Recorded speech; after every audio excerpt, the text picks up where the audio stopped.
पढ़ाई पूरी करने के बाद एक युवक का सबसे बड़ा सपना होता है एक अदद नौकरी, और सरकारी नौकरी अगर मिल जाए तो फिर कहने ही क्या।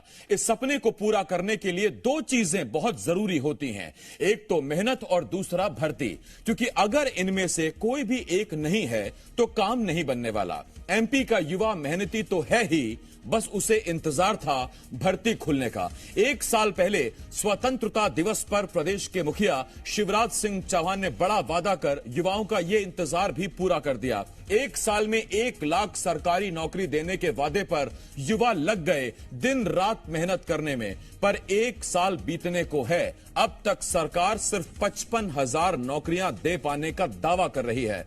आजादी का पर्व फिर आ रहा है, लेकिन अभी भी 45,000 नौकरियों का कोई अता पता नहीं है, यानी युवा अभी भी बेरोजगारी की जंजीरों में जकड़ा हुआ है। अब सवाल यह है कि सपनों की सौदागर सियासत को अब युवा कैसे सबक सिखाएगा। कई सवाल हैं जिनके जवाब जानने की कोशिश करेंगे। एक खास पैनल भी हमारे साथ जुड़ेगा, लेकिन आइए सबसे पहले एक रिपोर्ट देखते हैं।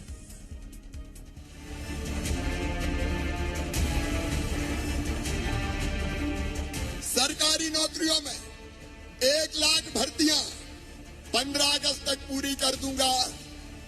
नौजवानों को सरकारी नौकरी 15 अगस्त तक 1 लाख पूरी कर दूंगा। पिछले साल आजादी के महापर्व पर जब सीएम शिवराज सिंह चौहान ने 1 साल के अंदर 1 लाख सरकारी नौकरी देने का ऐलान किया तो एमपी का हर युवा झूम उठा। बेरोजगार युवाओं को अदद सरकारी नौकरी मिलने की आस जगी।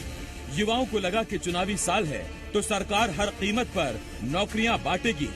22 दिन बाद फिर से स्वतंत्रता दिवस आ रहा है और सवाल ये है, क्या सरकार ने अपना वादा पूरा किया?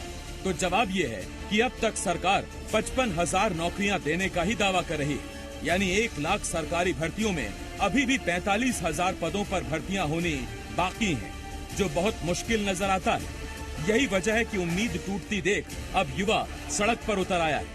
तो बहुत बड़ा खेल है, लाखों रुपए देकर दिव्यांग सर्टिफिकेट बनवाए जा रहे हैं और जो पात्र दिव्यांग हैं वे सड़क पर बैठे हुए हैं। हम मामा जी से एक ही प्रश्न पूछना चाहते कि हमें रोजगार नहीं मिला तो हमें मामा जी ये बताइए कि हम जिंदगी में क्या करें। यह प्रश्न है हमारा कि हम जिंदगी में कर क्या सकते हैं। अब सवाल ये है, अगर सरकार अपने दावे पर खरी नहीं उतरती है तो फिर उसे कितना खामियाजा भुगतना पड़ सकता है। इस बात का अंदाजा लगाने के लिए जरा ये आंकड़े देखिए। युवा वोट बैंक की ताकत का अंदाजा इसी बात से हो जाता है कि एमपी में 18 से 21 साल के करीब 30 लाख मतदाता हैं। ये संख्या कुल मतदाताओं के 5% से ज्यादा है। ये सभी मतदाता इस बार के चुनाव में अपना पहला वोट डालेंगे। खास बात यह है कि करीब 16 लाख नए नाम तो इसी साल जुड़े हैं। गौर करने वाली बात यह है कि पिछली बार यानी 2018 में 1% से भी कम वोट प्रतिशत के अंतर से जीत हार तय हुई थी, जबकि 8 सीटें ऐसी थीं जहां 2000 वोटों से भी कम के अंतर से जीत हार तय हुई थी। सरकार के भारी भरकम दावे और भर्ती की सुस्त चाल पर अब सियासत भी उफान पर है। कांग्रेस ने सरकार पर हमला बोला है, तो वहीं बीजेपी ने सरकार का बचाव करते हुए कांग्रेस पर ही पलटवार किया है। देखिए, मुख्यमंत्री की घोषणाएं जो हैं ये छल हैं, धोखा है, झूठ है। 2018 में उन्होंने घोषणा की थी कि हम हर साल 2 लाख नौकरियां देंगे। 10 लाख नौकरियों का उन्होंने 5 साल में वादा किया था। अभी तो 1 लाख की पूर्ति नहीं हो पा रही है, 4 साल होने वाले हैं। तो कि इस झूठ का कोई ठिकाना है क्या? मुख्यमंत्री शिवराज सिंह चौहान जी ने भी ये संकल्प लिया है कि हम अधिक से अधिक लोगों को रोजगार दे सकें। इसके लिए बड़ी तादाद में युवाओं को सरकारी नौकरियां प्रदान की जा रही हैं, भर्तियां की जा रही हैं। उनके माध्यम से जो सिलेक्शन होता है, प्रक्रिया के बाद नियुक्ति पत्र भी किसी से छिपे नहीं है।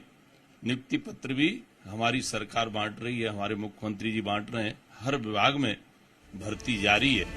1 साल में 1 लाख सरकारी नौकरियों का दावा तो सरकार ने कर दिया, लेकिन अब वही दावा सरकार की फजीहत कराने लगा है। नाराज युवा सड़कों पर उतर आया है और सरकार सफाई दे रही है। अब देखना यही है कि दावे पर उठा घमासान क्या रंग लाता है।